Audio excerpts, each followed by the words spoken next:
Hello, everybody. So I'm going to do a little series here. It's going to be broke up over several different videos, but the whole goal is to answer questions that have been posed to us over the years, maybe frequently, maybe years ago, and answer them. It's one of the things that I believe education is the key to a lot of what we're working on.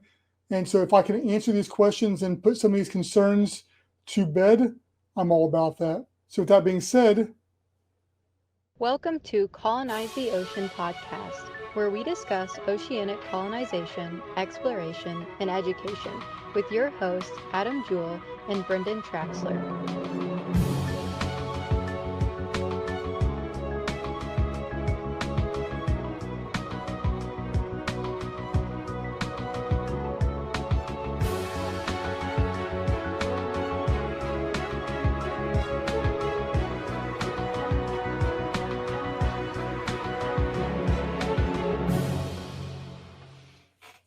okay, so you're building underwater habitats. How am I supposed to get down there? That's a great question. Up until now, most all underwater hotel habitats and hotels. I will preface this by saying there's a bunch of places out there that label themselves as underwater hotels that are actually just rooms attached to a hotel or a bungalow or something along those lines that you can walk down into. And so technically, they may be underwater hotels, but when I think of it, I think when most people think of underwater hotels, it's completely separated out. It is its own thing underwater. So for the sake of this discussion, that's what we're talking about. Anyway, up to this point, most of them you've had to scuba dive down to get to them. They are completely separated off. There is no, submarine that can take you down to it and dock. There is no stairwell or elevator or tube or whatever.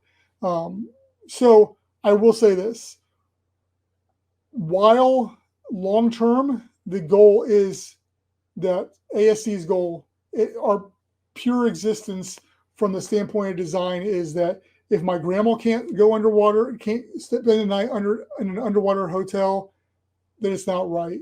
I want you to be able to vacation, to live, to even work underwater without having to get wet. It needs to be as easy as going to work, going to a hotel now. It has to be frictionless. You should be able to put your flip flops on, your shorts, your shirt, walk out and go into your underwater room, take a nap, take a shower, whatever, watch some TV. Hey, I'm hungry. I want to go do something. You just stroll on up to land, just as easy as that, without having to put on scuba equipment. That is the goal. How soon is that going to be feasible?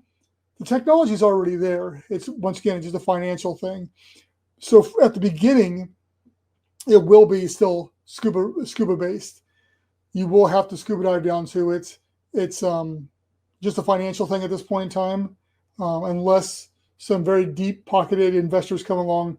That's most likely how we'll first start off. Plus, a lot of the dive community really wants this, so they enjoy that aspect anyway. That's part of the experience, is to scuba dive down and come up into your room. I think when I went to Jules, it was the first time I dove down and came up under this thing into this underwater habitat underwater. It's part of the experience. And even some of the people I've talked to that not having to scuba dive down, that's great. They still want the possibility to scuba dive if need be.